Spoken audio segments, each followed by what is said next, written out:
¿Qué tal, amigos de Sin embargo al aire? Nos da mucho gusto que nos acompañen y que, como cada semana, compartan nuestro trabajo con sus amigos, con sus familiares, que nos recomienden, pues de esa manera nos apoyan para seguir adelante con este proyecto periodístico.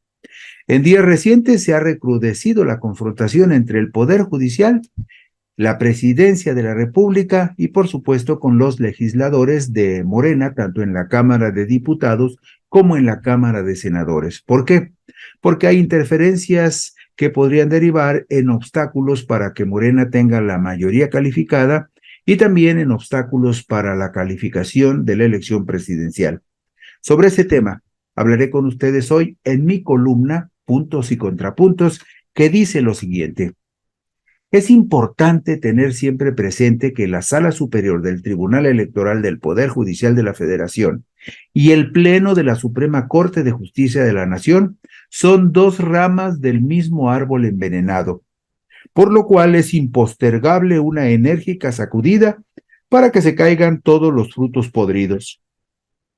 Tampoco hay que perder de vista que esos dos brazos del Poder Judicial tienen el inocultable interés de poner obstáculos al gobierno de Andrés Manuel López Obrador y a quien está destinada a edificar el segundo piso de la Cuarta Transformación, Claudia Sheinbaum Pardo. Y por supuesto, el Poder Judicial tratará de impedir que las futuras legislaturas de Morena y sus aliados en las cámaras de diputados y senadores tengan la mayoría calificada para reformar la Constitución y profundizar un cambio de régimen que privilegie los intereses del pueblo por sobre los malsanos apetitos de una oligarquía privilegiada y depredadora, entreverada con sus cómplices corruptos de los partidos tradicionales PAN, PRI y PRD. La tentación de dar un golpe de Estado por la vía jurídica está latente, ante la presión de la derecha que pretende impedir que Morena y sus aliados tengan mayoría calificada en las cámaras de diputados y senadores, mediante argucias y leguleyadas que atentan contra la voluntad democrática de la mayoría de los mexicanos, expresada en las urnas el pasado domingo 2 de junio del 2024. Las acechanzas de la derecha quedaron expresamente documentadas en resoluciones emitidas tanto por la Sala Regional Especializada como por la Sala Superior del Tribunal Electoral del Poder Judicial de la Federación. Hay que recordar que los magistrados electorales y los ministros de la Suprema Corte están cortados con la misma tijera. El Pleno de la Suprema Corte es el que propone las ternas de candidatos a magistrados electorales, de las que el Senado nombra a los integrantes del Tribunal Electoral del Poder Judicial de la Federación. El jueves 11 de julio del 2024, la Sala Regional Especializada del Tribunal Electoral del Poder Judicial de la Federación determinó que el presidente de la República, Andrés Manuel López Obrador, vulneró los principios de imparcialidad, neutralidad y equidad en la contienda. También dice la Sala Regional Especializada que AMLO usó indebidamente recursos públicos y programas sociales, que coaccionó el voto de la ciudadanía, que realizó promoción personalizada y difundió propaganda gubernamental en periodo prohibido. Derivado esto de expresiones emitidas en las conferencias de prensa conocidas como mañaneras, realizadas el 9 y 11 de mayo del 2023, en las que hizo alusión al Plan C y a la necesidad de alcanzar una mayoría calificada en las cámaras del Congreso de la Unión para continuar la transformación.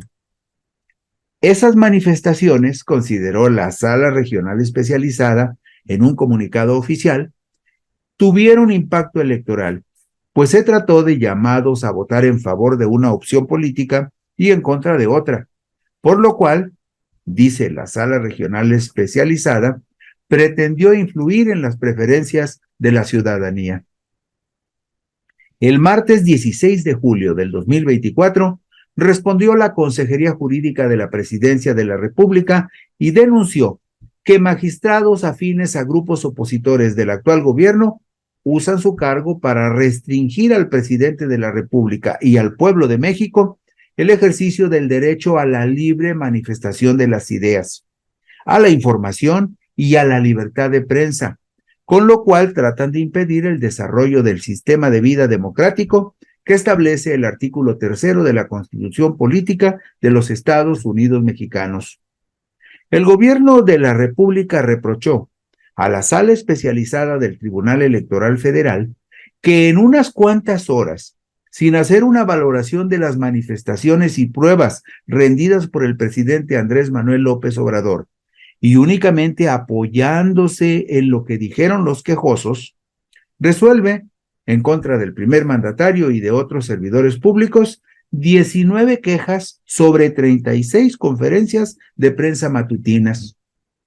El gobierno de la República advirtió que con argumentos baladíes, los magistrados electorales adjudican a las palabras del presidente una intencionalidad distinta de lo manifestado. Se convierten los magistrados en adivinos de la voluntad del presidente. Argumentan que si mencionó alguna palabra, en realidad ésta se refería a Morena y que por lo tanto hacía propaganda en favor de ese partido. Sin embargo, el titular del Ejecutivo Federal jamás se pronunció a favor o en contra de algún partido político o candidato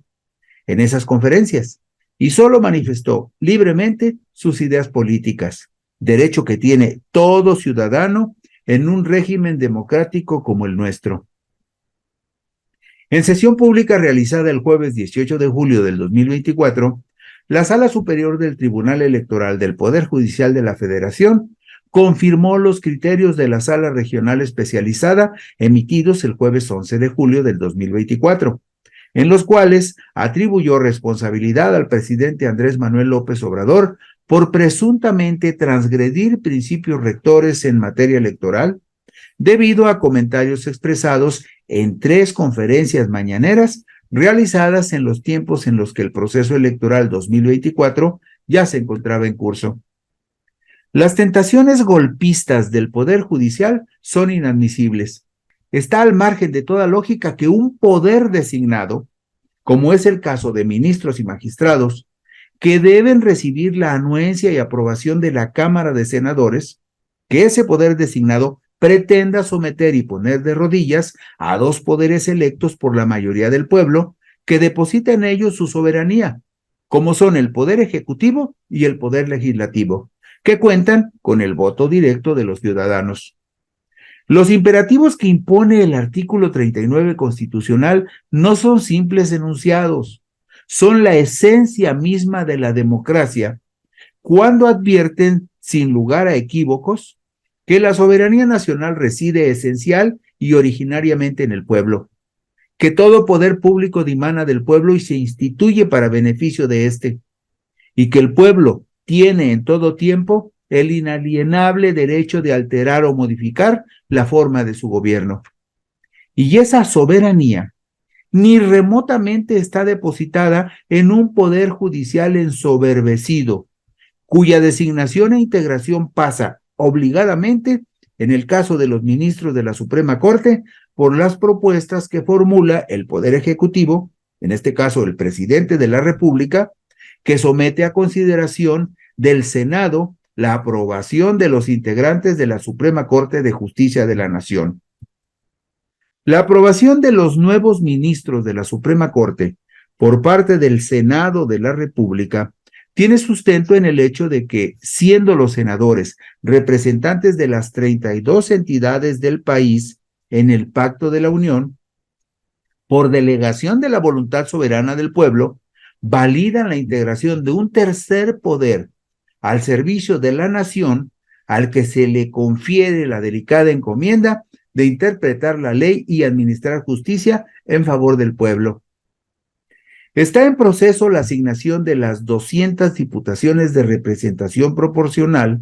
conocidas como plurinominales, que deberá realizar el Instituto Nacional Electoral una vez que el Tribunal Electoral resuelva las impugnaciones presentadas contra esos comicios. En la misma circunstancia, está pendiente la asignación por parte del INE de 32 senadores de la lista nacional que tendrán que repartirse proporcionalmente con base en los porcentajes nacionales que los partidos políticos hayan obtenido en la contienda para la Cámara Alta. En el proceso rumbo a la calificación de la elección presidencial, hay dos fechas clave definidas en el artículo 58 de la Ley General del Sistema de Medios de Impugnación en materia electoral, que establece que los juicios de inconformidad de las elecciones de diputados y senadores deberán quedar resueltos el día 3 de agosto y los relativos a la elección de presidente de los Estados Unidos mexicanos a más tardar el 31 de agosto, ambas fechas del año de la elección. En tanto que la fracción segunda del artículo 166 de la Ley Orgánica del Poder Judicial de la Federación señala que una vez resueltas las impugnaciones sobre la elección de presidente o presidenta de los Estados Unidos mexicanos,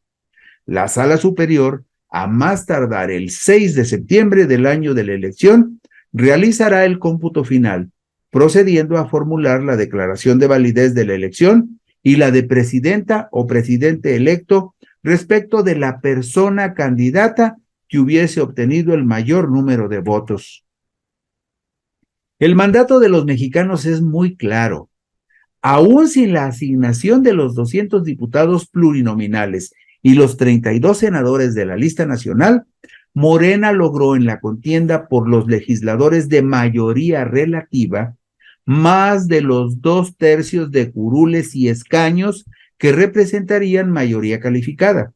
Es decir, desde sus triunfos por mayoría relativa, Morena y sus aliados superan los 2/3 de las posiciones que estuvieron en juego el pasado domingo 2 de junio del 2024. Vea usted, en el caso de los 300 diputados de mayoría relativa, Morena y sus aliados ganaron 256 curules, el 85.33%. Dicho de otra manera, de esos 300 diputados de mayoría relativa, la mayoría calificada de 2/3 serían 200 legisladores. Y de entrada, Morena y sus aliados tienen 256 representantes populares. Con respecto al Senado de la República, el domingo 2 de junio se compitió por 64 escaños de mayoría relativa y 32 de primera minoría. En total, 96 escaños estuvieron en juego. Morena y sus aliados ganaron 60 senadurías de mayoría relativa y 5 de primera minoría, para un total de 65. De estos escaños de elección directa, el pueblo le dio a Morena y a sus aliados el 67.70%. Los 2/3 de esas 96 posiciones en el Senado de la República son 64 legisladores. Y de entrada, por el voto directo y la voluntad del pueblo, Morena suma 65. Sobre esta base, lo lógico es que Morena y sus aliados, que a Morena y a sus aliados les correspondan más legisladores en las cámaras de diputados y senadores. Y reside en ellos la voluntad mayoritaria de la población, que les faculta para llevar adelante las reformas constitucionales que establezcan las bases para un nuevo régimen en el cual se privilegien los intereses mayoritarios del pueblo sobre los privilegios abusivos de un puñito de ricos privilegiados. La pregunta es entonces la siguiente: ¿por qué les resulta tan violentamente difícil al Poder Judicial entender que la mayoría de los mexicanos ya decidieron y que su voluntad soberana tiene que acatarse en una reforma profunda en los espacios de la impartición y la administración de justicia? No es tan difícil entenderlo, porque el pueblo ya decidió el pasado domingo 2 de junio del 2024. Muchas gracias por su atención. Si les apetece, por aquí nos encontraremos dentro de una semana.